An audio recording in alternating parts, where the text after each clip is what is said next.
മാതാപിതാക്കൾ വിലയില്ലാത്ത ഒരു കാലഘട്ടത്തിലാണ് നാം ജീവിക്കുന്നത്. മാതാപിതാക്കളെ കൊല്ലുന്ന ഒരു കാലഘട്ടം, മാതാപിതാക്കൾ മക്കളെ കൊല്ലുന്ന കാലഘട്ടം, മക്കള് മാതാപിതാക്കളെ കൊല്ലുന്ന കാലഘട്ടം, ലഹരിക്കടിമകളായി മാറിയ ഒരു സമൂഹത്തിന്റെ നടുവിലാണ് നാം ഇന്ന് ജീവിക്കുന്നതെങ്കിൽ ഖുർആൻ പറയട്ടെ, വഖളാ റബ്ബുക അല്ലാ തഅബുദൂ ഇല്ലാ ഇയ്യാഹ്. അള്ളാഹു പറയുകയാണ്, അള്ളാഹുവിനെ അല്ലാതെ മറ്റാരെയും നിങ്ങൾ ആരാധിക്കാൻ പാടില്ല. വബിൽ വാലിദൈനി ഇഹ്സാനാ, മാതാപിതാക്കൾക്ക് നിങ്ങൾ ഗുണം ചെയ്യുകയും ചെയ്യുക. ഖുർആൻ എവിടൊക്കെ എന്നെ ആരാധിക്കണം, എന്നോട് നിങ്ങൾ കടമപ്പെടണമെന്ന് ഖുർആൻ പറഞ്ഞിട്ടുണ്ടോ അവിടെയെല്ലാം ഖുർആൻ ഓർമ്മപ്പെടുത്തുന്നത് വബിൽ വാലിദൈനി ഇഹ്സാനാ, മാതാപിതാക്കളോട് നിങ്ങൾ നല്ല രീതിയിൽ വർത്തിക്കണം, അവർക്ക് നന്മ ചെയ്യണം.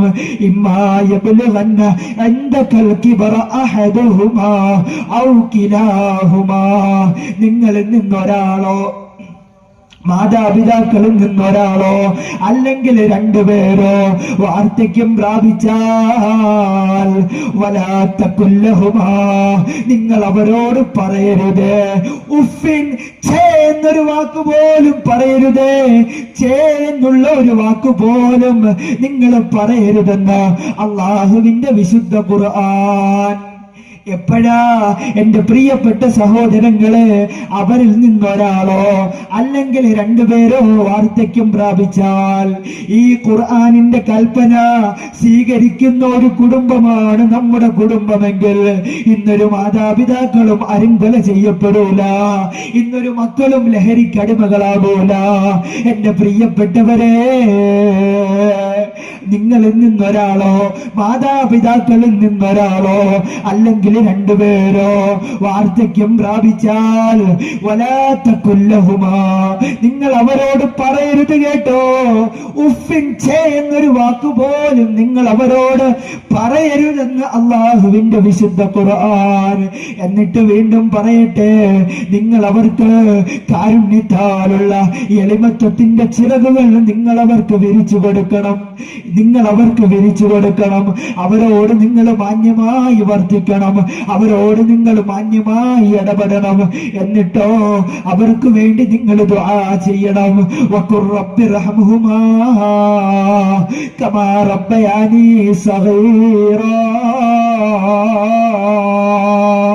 എന്റെ രക്ഷിതാവേ, എന്റെ കുട്ടിക്കാലത്ത് അവർ രണ്ടുപേരും എന്നെ വളർത്തിയതുപോലെ അവർക്ക് രണ്ടുപേർക്കും കരുണ ചെയ്യണേ അല്ലാ, അവർക്ക് ഗുണം ചെയ്യണേ അല്ലാ എന്നവർക്ക് വേണ്ടി ദുആ ചെയ്യുന്ന മക്കളാണെങ്കിൽ, എന്നവർക്ക് വേണ്ടി ദുആ ചെയ്യാൻ ഖുർആനിന്റെ കൽപ്പനയാണ്.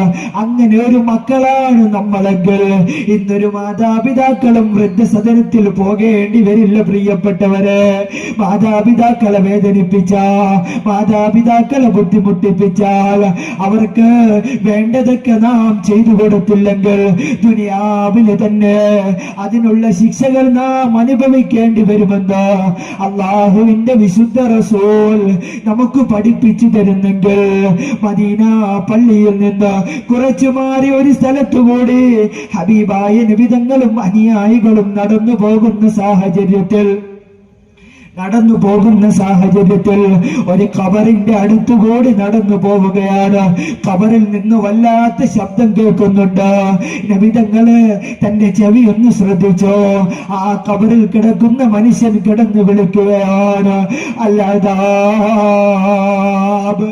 അല്ലദാബ് അല്ലമാൻ അല്ലമാൻ മിൻ അദാബില്ലാഹ് യാ റസൂലല്ലാഹ്,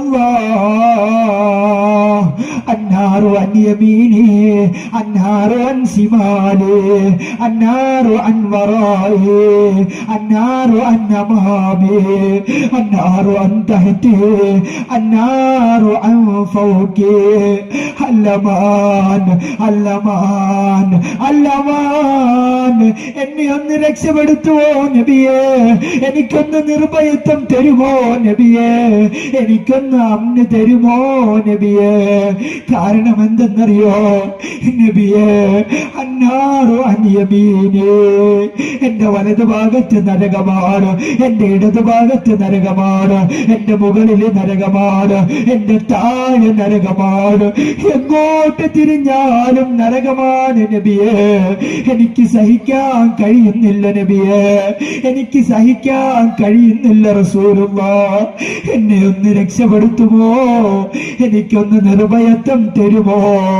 അവിടെ കിടന്ന് കരയുമ്പോ, അവിടെ കിടന്ന് വ്യസനിക്കുമ്പോ, അവിടെ കിടന്ന് വേവലാതിപ്പെടുമ്പോ എന്റെ പ്രിയപ്പെട്ട സഹോദരങ്ങളെ, ഹബീബായ നബി തങ്ങൾ ആ സ്ഥലത്തുള്ള എല്ലാവരെയും വിളിക്കുകയാണ്.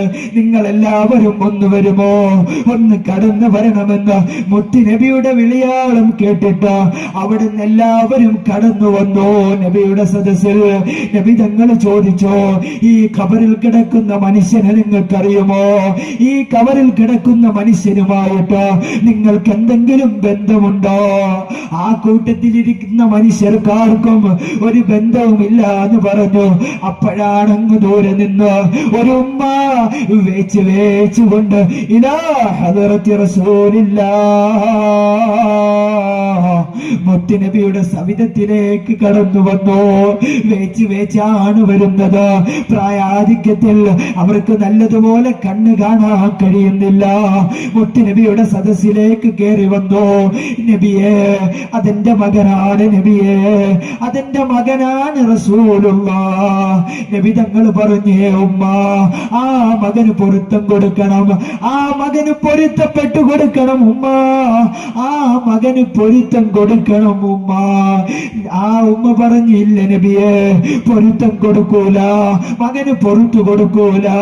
എന്നെ വേദനിപ്പിച്ചവനാണവർ, എന്നെ മനസ്സിലാക്കാത്തവനാണവർ, എന്നെ ദുഃഖിപ്പിച്ചവനാണവന്, അതുകൊണ്ട് പൊരുത്തം കൊടുക്കൂല നബിയെ, പൊരുത്തം കൊടുക്കൂല റസൂലുള്ളാഹ് എന്ന് നബി തങ്ങളോട് പറയുമ്പോ, എന്ന് നബി തങ്ങളോട് പറഞ്ഞു കൊടുക്കുമ്പോ മുത്ത് നബി തങ്ങൾ പറയുകയാണ്, ഉമ്മ, മനുഷ്യൻ ഖബറിൽ വല്ലാത്ത അവസ്ഥയിലാണ് എന്ന് പറഞ്ഞിട്ട് നിങ്ങളുടെ ചെവി കൊണ്ടുവന്ന് ആ ഖബറിലേക്കൊന്ന് ചേർത്ത് വെക്കുമോ?